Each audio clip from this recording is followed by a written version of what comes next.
Olá, meu irmão, minha irmã, professores de escola bíblica dominical, a paz do Senhor. Hoje daremos continuidade ao nosso trimestre que trata sobre o apóstolo Paulo, lições da vida e ministério do apóstolo dos gentios para a Igreja de Cristo. Revista que tem por comentarista o pastor Elienay Cabral. E hoje abordaremos a lição número 3, que tem por título a conversão de Saulo de Tarso. A conversão de Saulo de Tarso. Eu sou Jonas Dias, professor de escola bíblica e membro da Assembleia de Deus na cidade de Bahia, na Paraíba. O nosso pastor é o pastor Marinaldo Soares Lopes. Desde já, peço a você que, se não se inscreveu ainda, inscreva-se nesse canal, comente qualquer dúvida, sugestão, reclamação, coloque lá nos comentários, ok? Curta. E é isso aí, né? Para que nós possamos seguir juntos nesse trimestre. O nosso objetivo é que você seja mais edificado na palavra de Deus e fornecer subsídios para professores de escola bíblica dominical. Vamos aqui ao título da lição, nós já lemos, né?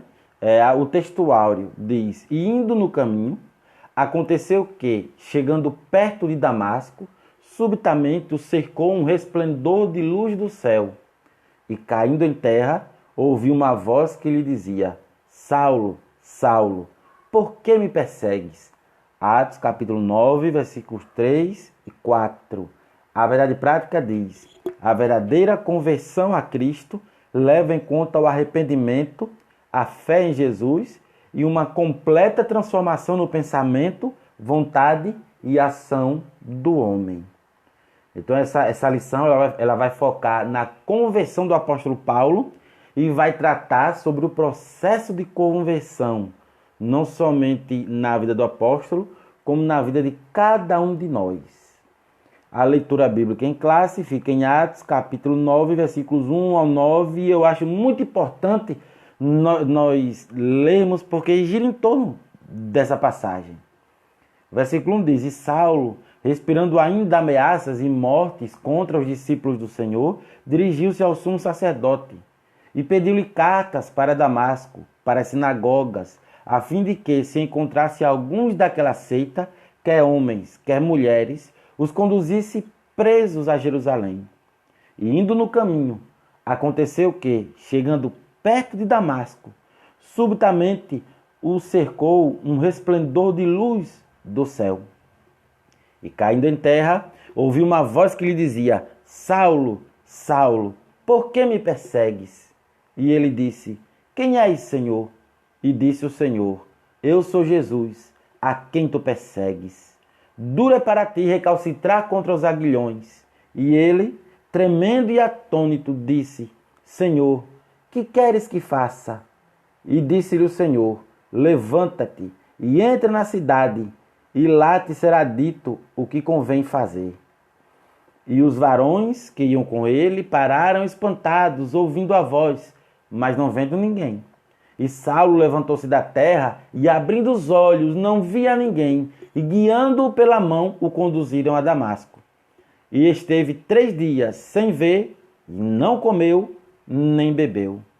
Então aqui, nesse momento, quando Jesus ele diz: Saulo, Saulo, Saulo, eu sou Jesus, a quem tu persegues, duro é para ti recalcitrar contra os aguilhões. Então vem aquilo que nós mencionamos na lição passada, que Paulo, uma vez que Paulo foi comparado a uma fera que estava prestes a devorar a presa, nesse momento ele também está sendo comparado a um touro indomável. Né? A gente explicou a história do aguilhão. Então, caso você não tenha visto, né, essa explicação, volte na lição anterior, ok? Para poder se inteirar desse detalhe que é muito importante, muito interessante. O objetivo geral dessa lição é asseverar que a salvação é por meio da graça, acompanhada de arrependimento e fé do pecador como resposta à salvação. Nós vemos Jesus tendo a iniciativa e Paulo ele vem como resposta, né? Através da fé e do arrependimento. Subtópico 1, apresentar a conversão de Paulo como ato da graça de Deus. Objetivo 2, relacionar a conversão de Paulo com a doutrina bíblica da conversão, entender melhor o processo de conversão, como é que acontece, né, na vida do crente, né, do ímpio que se torna um cristão. 3, elencar 3 faculdades interiores que são transformadas na conversão. Então isso aqui nós iremos entender dando continuidade aqui. Eu coloquei esse mapa, eu inclinei ele para que a resolução ficasse melhor, para você entender, ok? Você pode, se você estiver assistindo de um celular, então você pode inclinar o celular para ver melhor aqui, certo? Olhar aqui o mapa. Então está aqui, né? Muitos cristãos, eles fugiram de Jerusalém quando a perseguição teve início após a morte de Estevão, a fim de refugiarem-se em outras cidades e países. Saulo os perseguiu, dispondo-se a viajar aproximadamente 240 quilômetros até Damasco, na Síria, para trazer presos os cristãos de volta a Jerusalém. Damasco, a cidade de Damasco, era um centro comercial, localizado a aproximadamente 240 quilômetros a nordeste de Jerusalém, na província romana da Síria. Várias rotas comerciais ligavam Damasco a outras cidades do Império Romano. Talvez Paulo tenha pensado que eliminando o cristianismo em Damasco evitaria a divulgação da religião em outras áreas. Vamos aqui para a introdução. Então, acompanhando aqui na revista, né? Então, pessoal, você que acompanhe com a revista, mais uma vez, dúvidas, sugestões, reclamações, deixe nos comentários que nós lemos tudo, ok? Quero agradecer também desde já a audiência que tivemos nos primeiros vídeos, os que já se inscreveram nesse canal, muito obrigado, sejam todos muito bem-vindos. E a você, né, pessoa que ainda não se inscreveu e que está se inscrevendo nesse momento, seja bem-vindo ao nosso canal. Nós temos um projeto chamado Eu Amo a Escola Dominical. Então, nesse projeto, além desses vídeos no YouTube, nós também postamos subsídios da lição em um blog. E o nome desse blog é Eu Amo a Escola Dominical, ou Eu Amo a EBD, ok? O link está abaixo na descrição do vídeo. Indo para a introdução, a conversão de Paulo de Tarso, indiscutivelmente, foi um dos mais importantes acontecimentos da história do cristianismo. Saulo tornou-se um dos mais célebres defensores da doutrina de Cristo. Nesta lição, veremos como ele passou por uma mudança radical na forma de pensar acerca do nosso Senhor. No caminho para Damasco, de um modo poderoso, Jesus chamou a razão e entendimento de Saulo, e este mudou de atitude por meio de uma impactante experiência sobrenatural. Assim, se por um lado Cristo tomou a iniciativa, por outro Saulo respondeu com arrependimento e fé. O interessante perceber, é importante que nós temos sempre em mente o seguinte: Saulo de Tarso, para ele se arrepender, ele teve esse encontro direto com o Senhor, certo? Em determinado momento da vida de cada um de nós, nós tivemos momentos semelhantes de revelação. Mas semelhante não quer dizer que seja igual, é parecido. Né? Então, não é porque Jesus apareceu a Paulo num esplendor de luz que isso tenha acontecido comigo. Então, Deus, ele tem várias maneiras de se revelar. Ele se revela, né, através da natureza, da sua criação, através da prática de amor do ser humano, e essa revelação direta. Deus também se revela através de Jesus, através da sua palavra, né?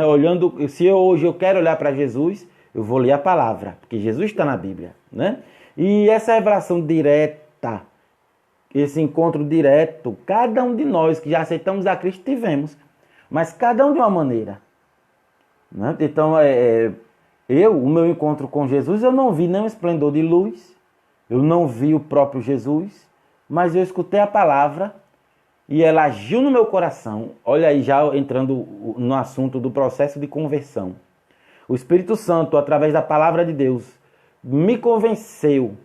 Não é? Quando eu falo de coração, o coração também é a mente, não é? Que nós iremos ver, mas já vou dar um spoiler aqui.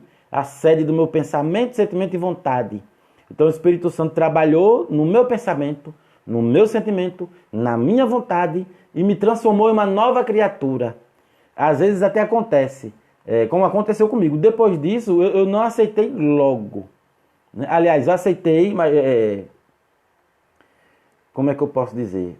Não, no meu caso eu aceitei logo, mas alguns não aceitam logo. Então, imagine, o camarada, ele bebe, ele vai para o bar e ele escuta a palavra, o Espírito Santo trabalha nele, mas ele ainda não foi para a igreja, não aceitou a Jesus. Então ele volta para o bar, vai beber, mas ele já está sendo transformado, já é uma nova criatura, sabe? Então assim, e ele começa a olhar e dizer, o que é que eu estou fazendo aqui? Que até então ele nunca pensou. Isso pode ter acontecido com você, algo parecido com isso.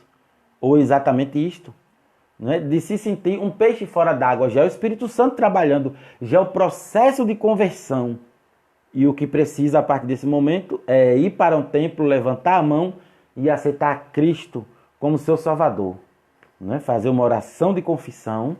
E é isso. Então, vejamos os fatos. Né? Esses fatos na ordem em que as ações aconteceram. Veja bem, Saulo solicita autorização aos principais sacerdotes a fim de perseguir os discípulos de Cristo que se achavam em Damasco. Já próximo da cidade, ele e seus companheiros são envolvidos subitamente por uma luz do céu muito mais forte que o sol. Isso nós podemos conferir em Atos capítulo 9, versículo 3, capítulo 22, versículo 6 e o capítulo 26, versículo 13. E todos, nesse momento, caem por terra. Eles caem por terra. E em língua hebraica, Jesus deu-se-lhe a conhecer. Jesus falou com Paulo. Os que o acompanhavam não viram a ninguém. Aturdidos, ouviram sim a voz, mas não entenderam a mensagem. Paulo, então, é confrontado por Jesus Cristo. E por este é comissionado a levar o evangelho tanto aos filhos de Israel como aos gentios. Em seguida, o Senhor orienta-o a seguir viagem até Damasco, onde receberia novas instruções. Erguendo-se, Saulo nada enxerga. Conduzido por seus auxiliares até Damasco, na cidade ele permanece durante 3 dias sem ver nada, sem comer nada e sem beber nada. Você pode conferir isso em Atos capítulo 9, versículos 8 e 9, Atos capítulo 22, o versículo 11. Iremos aqui para o tópico 1. O ato da conversão de Paulo, a conversão de Saulo, um ato da graça de Deus. Subtópico 1, a conversão de Paulo e sua experiência sobrenatural. Em Atos 9:3, Lucas narra a impactante experiência sobrenatural de Saulo no caminho para Damasco. Surpreendido pelo resplendor do céu, mais forte que a luz do sol do meio-dia, o perseguidor da igreja caiu por terra e ficou cego.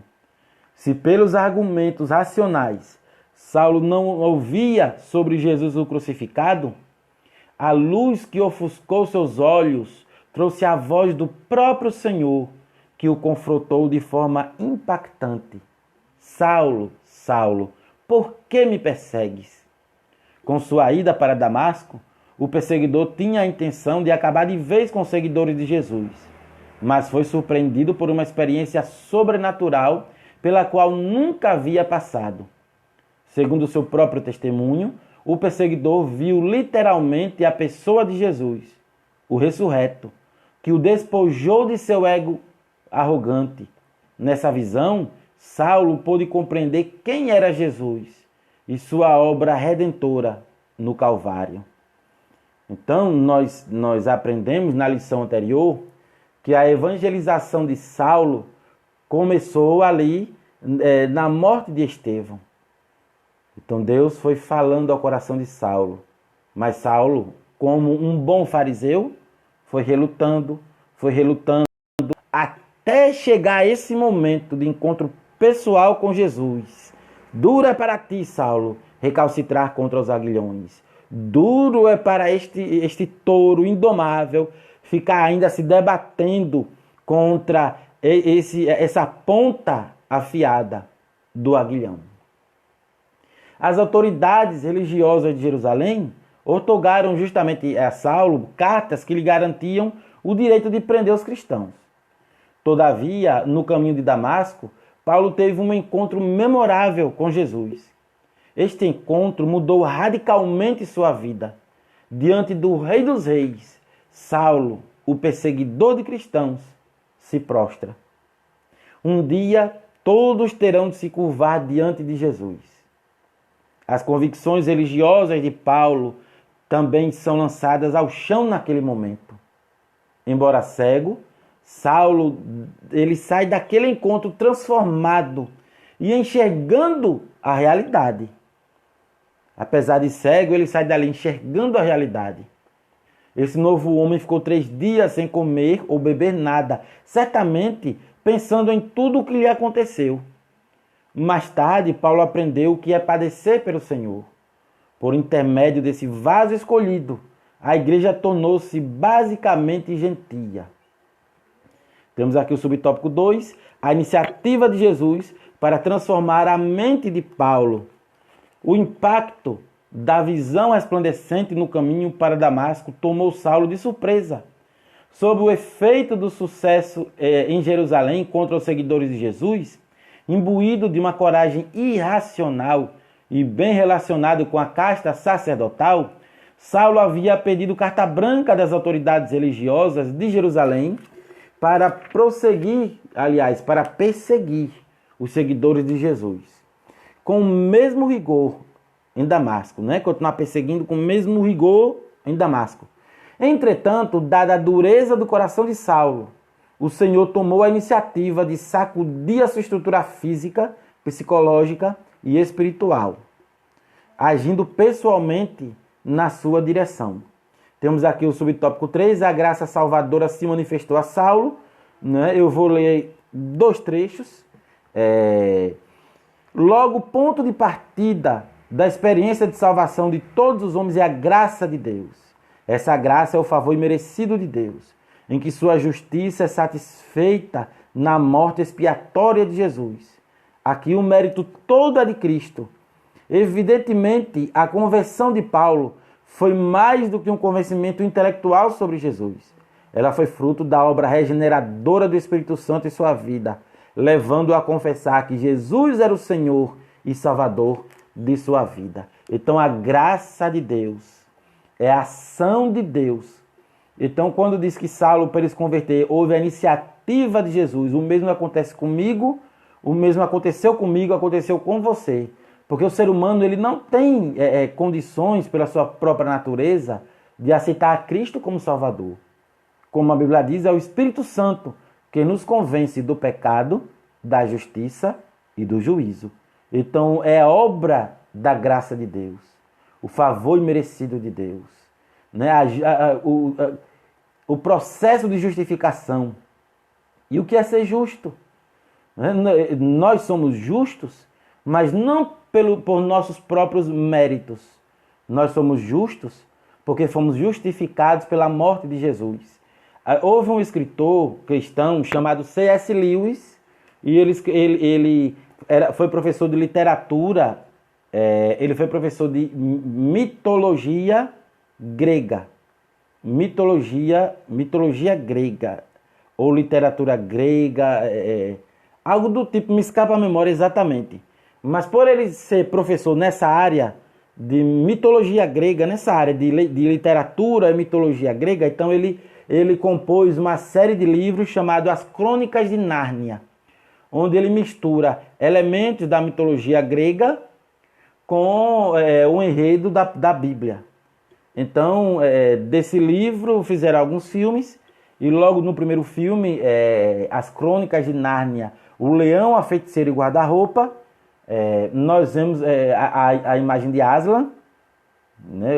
A figura de Aslan, que é o leão que simboliza Cristo. Veja bem, mas por que eu tô aí?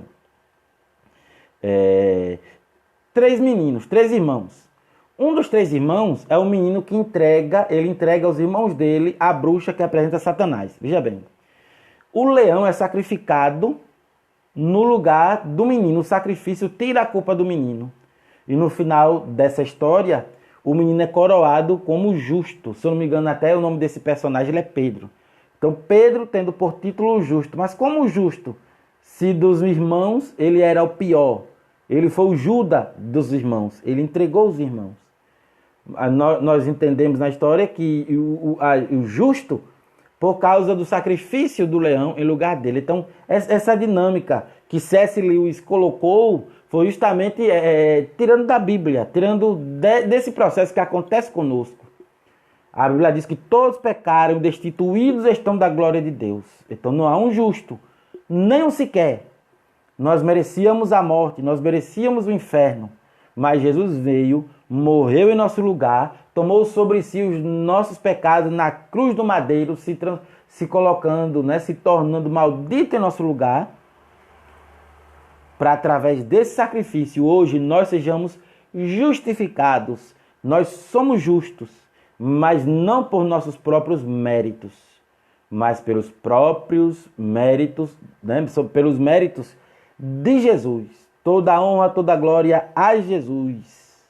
O próprio apóstolo Paulo, em uma das suas cartas, vai dizer que a salvação é pela graça e não pelas obras, para que ninguém se glorie, para que ninguém jogue na cara, dizendo, eu fiz isso, eu fiz aquilo. Em outra passagem, né, nós vemos pessoas nas últimas coisas, no julgamento, que alguém vai dizer, em teu nome eu expulsei demônios, em teu nome e tal e tal. Jesus vai olhar para essas pessoas e vai dizer, apartai-vos de mim que eu nem vos conheço. Né? Então, como nós acabamos de ler aqui nesse tópico 1, a conversão não é simplesmente convencer. Convencer é o começo, é o início. Mas é um processo. É o início de um relacionamento pessoal com Jesus. Então é preciso compreender e comparar dois aspectos da salvação, que são o aspecto legal e o aspecto ético e moral. No aspecto legal está a justificação, que trata da quitação da pena do pecado. Significa que a exigência da lei foi cumprida. Porém, no aspecto moral está a santificação, que trata da vivência cotidiana após a justificação. Como compreender a relação entre justificação e santificação? Justificação tem a ver com o início de tudo, como já foi falado, né? Nos dando título, nos dando o direito que até nós não tínhamos. E a santificação é a prática. A santificação é o começo. A santificação é o que a Bíblia diz, que é a luz do justo, a vereda do justo. É como a luz da aurora que vai brilhando mais e mais até chegar ao dia perfeito. Então a salvação é um processo que vai a cada dia. Então, eu preparei aqui um texto, então vou ler. Espero que vocês entendam. Mais uma vez, qualquer dúvida, deixe nos comentários, tá certo? Para que nós possamos responder e sanar essas dúvidas. Então, em primeiro lugar, a santificação trata do nosso estado. Assim como a justificação trata da nossa posição em Cristo. Observe isto. Na justificação, somos declarados justos. Na santificação, nos tornamos justos. A justificação é a obra que Deus faz por nós, pecadores.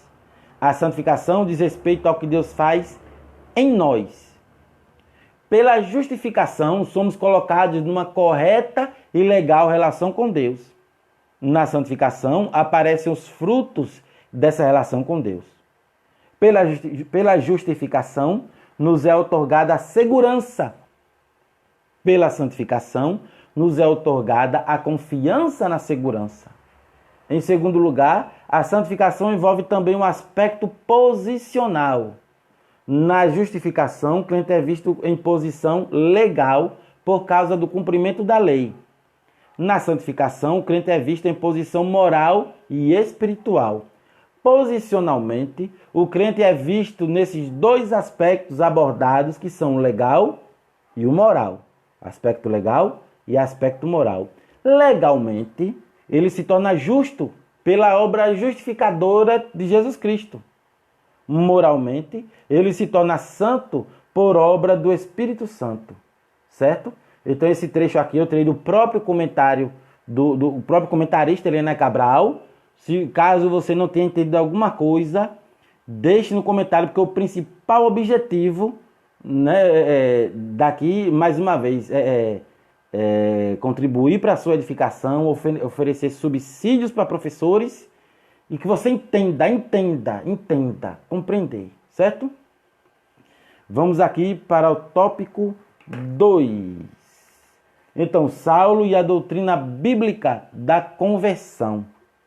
Vou ler alguns trechos para resumir. Subtópico 1, a conversão começa no arrependimento. A palavra arrepender-se, no grego bíblico, significa metanoeu, que significa pensar de maneira diferente, sentir remorso, uma disposição interior para mudar. No Novo Testamento, arrepender-se traz a ideia de tristeza pelos próprios pecados, acompanhada de um desejo de corrigir o rumo. É a mudança na mente que induz a correção de caráter e de conduta moral. Isso é obra do Espírito Santo. Portanto, a conversão é uma parte do processo de salvação do pecador.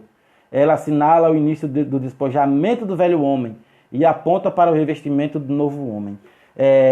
Isso me faz muito lembrar um louvor de Osés de Paula, chamado Entrei no Templo. Se você quiser ouvir esse louvor, Entrei no Templo, disponibilizarei, o link, certo? Para vocês ouvirem, caso vocês não conheçam. Então trata da história do crente, que ele entra no templo, dobra os seus joelhos para conversar com o Senhor. E ele entra desiludido no mundo, no peito um sofrer profundo, sem paz, sem fé e sem amor. E o que é que deixa ele tão perturbado assim ao entrar no templo? Ele continua, ajoelhado, sentiu o meu pecado. Eita, ele aprontou lá fora. Ele cometeu pecado, porque o crente também peca. A diferença do crente para o ímpio é que o ímpio vive no pecado. O ímpio, ele se alegra com o pecado e peca mais e mais. O crente, quando ele peca, a partir, ele ainda é ímpio quando inicia o processo de conversão, então já vem a tristeza do pecado. E quando a gente se converte como crente, continua essa tristeza do pecado. Porque uma vez que o Espírito Santo habita em nós, ele se entristece com o pecado. E quando nós pecamos, sentimos a tristeza do Espírito Santo. Então o louvor diz, a canção diz, ajoelhado, senti o meu pecado e o grande mal que ele me fez. Mesmo sem ter compreendido, estava arrependido. Olha o arrependimento, pedindo perdão mais uma vez. Eita, quantas vezes nós pedimos perdão ao Senhor, Então, arrependimento, uma mudança de pensamento que gera uma mudança de atitude. Remorso é aquele sentimento ruim, o sentimento de tristeza, o sentimento de pesar, mas o arrependimento é completo. Se a minha mente, em relação àquele pecado, ela é mudada, entender que eu fiz errado, não era para ter feito, não agrada a Deus, e agora eu vou agir de maneira diferente. Então, para concluir a canção, então ele entrou no templo, perturbado do próprio pecado, triste, sentindo a tristeza do Espírito Santo, e ele vai lá pedir no templo, vai pedir perdão mais uma vez. Olha o que acontece agora. Porém, Jesus não esquece do pecador que padece, mas não tem alegria em pecar. Então senti de mansinho, de meu Jesus o carinho, a minha alma de novo alegrar. Olha a alegria agora do perdão, que maravilhosa. Se você já pecou, já pediu perdão a Deus e sentiu essa alegria do perdão de Deus, você sabe como é maravilhoso. Agora sou um novo crente, olhando só para frente. Feliz, feliz com Deus, sigo a cantar. Agora sou um novo crente, olhando só para frente. Feliz, feliz com Deus, sigo a cantar. Pronto. Eu queria ter o dom de cantar como eu queria, mas não tenho muita paciência. Subtópico 2. A conversão de Saulo promoveu uma transformação pessoal. Lendo um trecho, essa experiência sobrenatural e impactante o fez indagar o Cristo ressuscitado sobre o que deveria fazer. De uma vontade egoísta e individualista, Saulo demonstra agora a completa resignação à vontade soberana de Deus. Então Jesus veio e derruba Saulo, prostra ele no chão. E Saulo agora, ele se rende. Que coisa linda. Ele se rende a Deus. Ele se rende ao Senhor.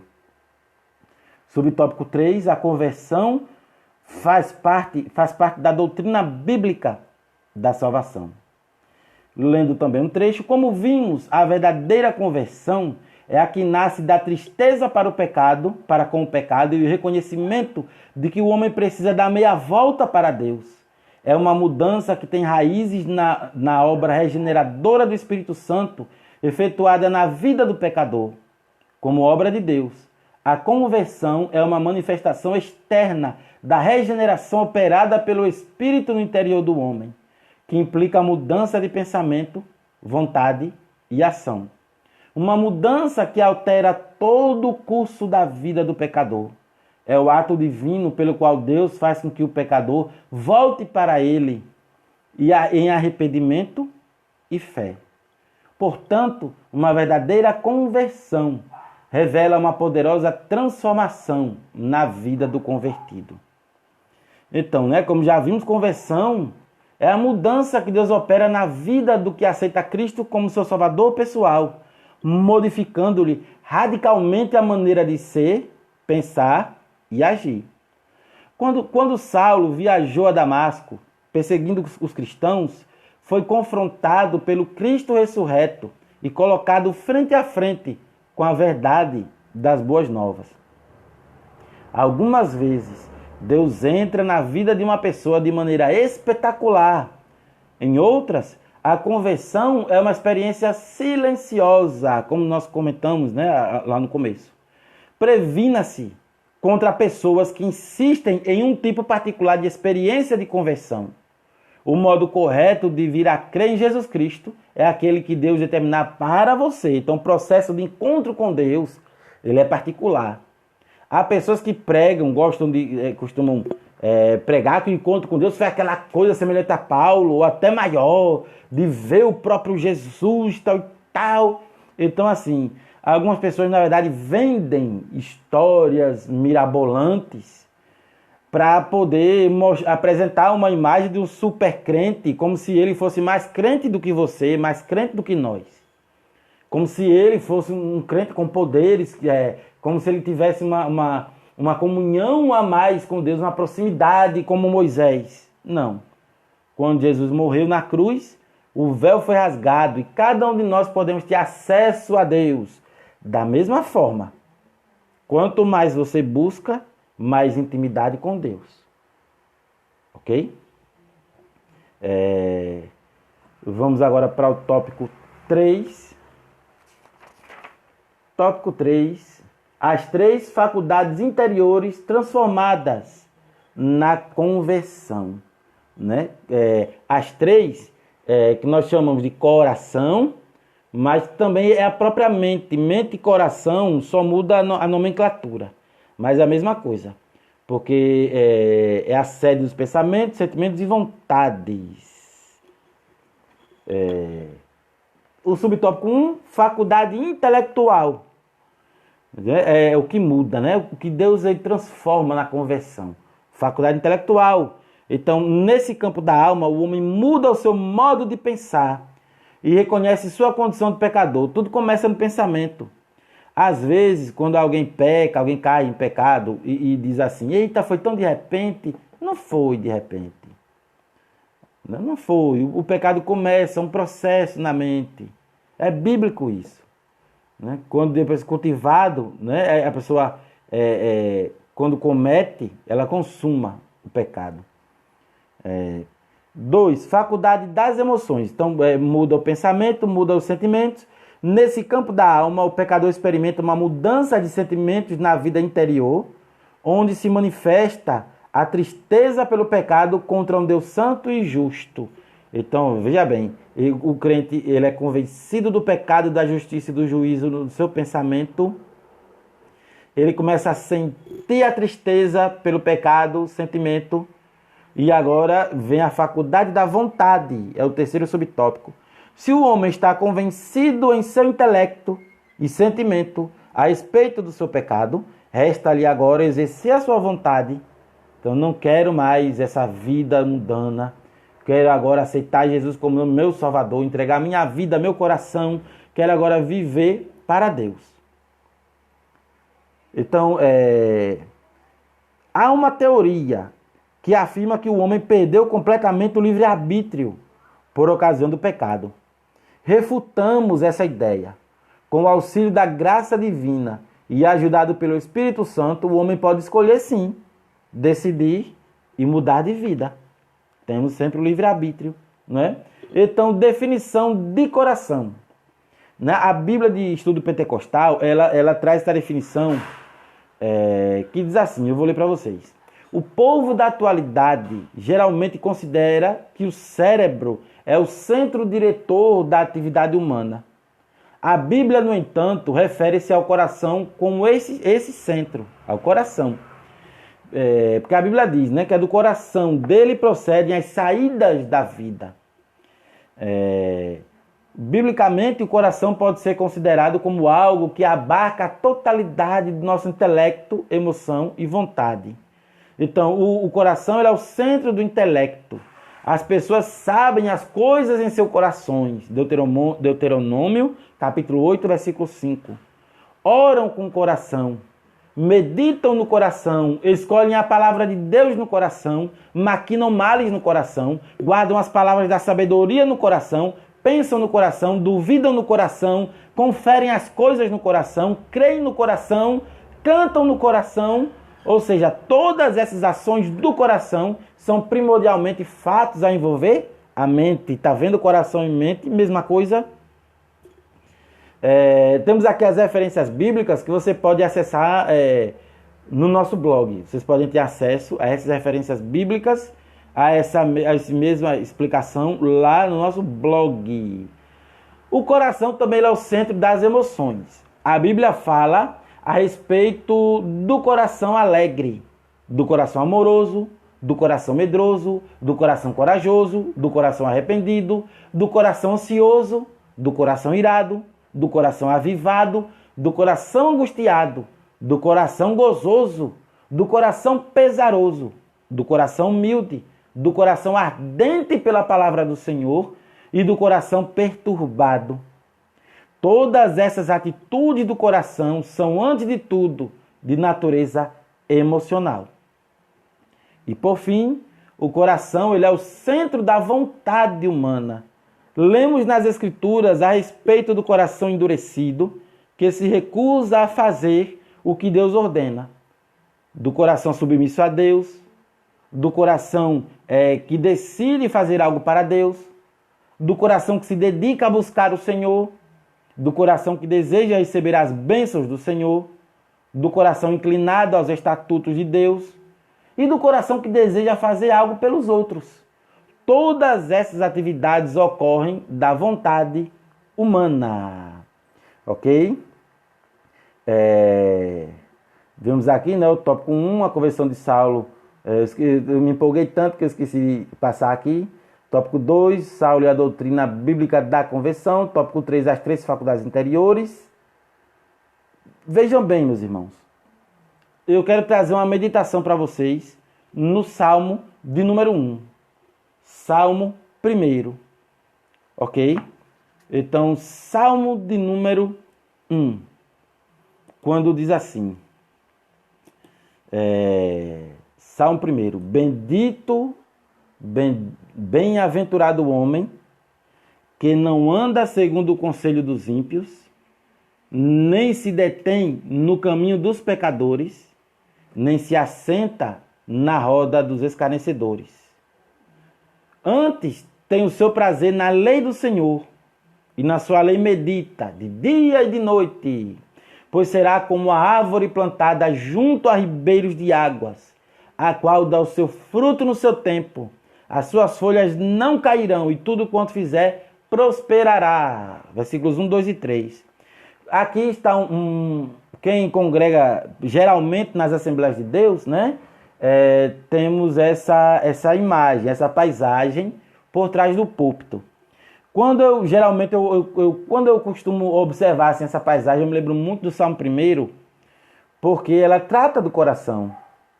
Nós vemos a palavra de Deus agindo no coração, porque nós vemos aqui, você pode ver essas árvores plantadas junto a ribeiros de águas. E quando eu vejo que ela está plantada junto a ribeiros de águas, ela está sendo regada na parte que mais interessa. Não está sendo regada nas folhas, nem nos galhos, nem no tronco. Elas estão sendo regadas diretamente nas raízes. A raiz é o coração da árvore. A raiz é a parte importante da árvore. É da raiz que sai toda a árvore. Sobre tudo que se deve guardar, guarda o teu coração, porque dele procedem as saídas da vida.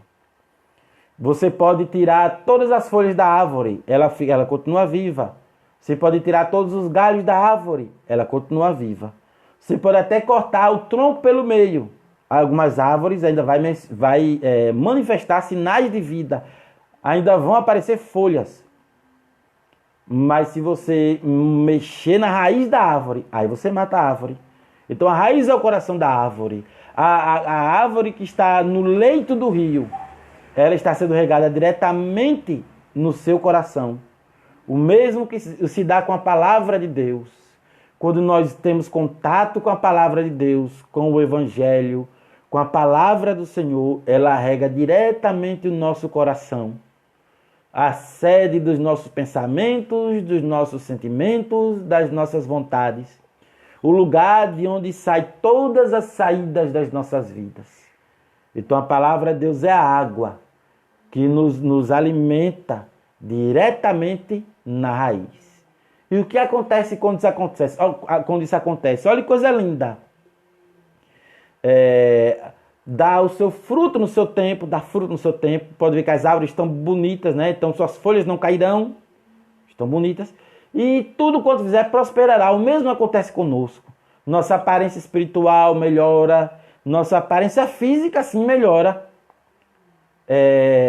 E tudo nós tendemos a prosperar em todas as áreas de nossa vida. Nós tendemos... O que é prosperar? Prosperar é ter eficácia na nossa vida. Deus supre as nossas necessidades. Deus nos dá vitória naquilo que Ele permite. Né? E Deus vai nos transformando cada vez mais. Dia a dia nós iremos ser, né? Nós estamos sendo moldados através da palavra para voltarmos a ser imagem e semelhança de Deus. Glória a Deus. Então temos aqui etapas do processo de conversão efetuadas por Deus e no homem. Né? Então na nossa lição, né, temos aqui esse gráfico. Então Deus ele regenera na faculdade intelectual do homem. Deus justifica na faculdade emocional do homem e Ele santifica na faculdade da vontade do homem. Ok? E vamos à conclusão. A conversão de Paulo foi provocada pelo impacto do resplendor de luz que ofuscou a sua visão e obrigou-o a reconhecer que não podia mais lutar contra Cristo. A conversão é, portanto, uma obra divina, em que o homem responde com arrependimento e fé. Na conversão, a soberania de Deus caminha de mãos dadas com a responsabilidade humana. Por isso, o arrependimento e a fé conduzem o pecador a ser redimido pelo sangue de Cristo. Então, aprendemos nessa lição, ao contemplarmos este maravilhoso acontecimento na vida de Saulo, que tudo o que temos e tudo o que somos só foram possíveis pela graça de Deus. Essa graça é que trouxe salvação. Como a Bíblia diz, porque a graça salvadora de Deus se há manifestado a todos os homens. Então, que venhamos viver segundo a recomendação de Tito, renunciando à impiedade e vivendo neste presente século de forma sóbria, justa e piamente. Você pode conferir em Tito, capítulo 2, versículos 1, 11 e 12. Tito 2, 11 e 12.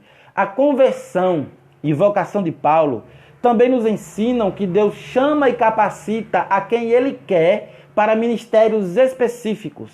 Ele transforma o mais terrível dos homens num vaso escolhido, a fim de que proclame o seu evangelho até os confins da terra. Mas isto é assunto para a próxima lição, né? A lição dessa semana fica por aqui. Inscreva-se nesse canal para acompanhar este trimestre conosco. O nosso objetivo, como já falei, é que você seja mais edificado na palavra de Deus e fornecer subsídios para os professores de escola dominical. Se tem sido bênção para a sua vida, peço a você que compartilhe para outras pessoas também, né, ouvirem, serem abençoadas. Então, a paz do Senhor e até a próxima. Amém.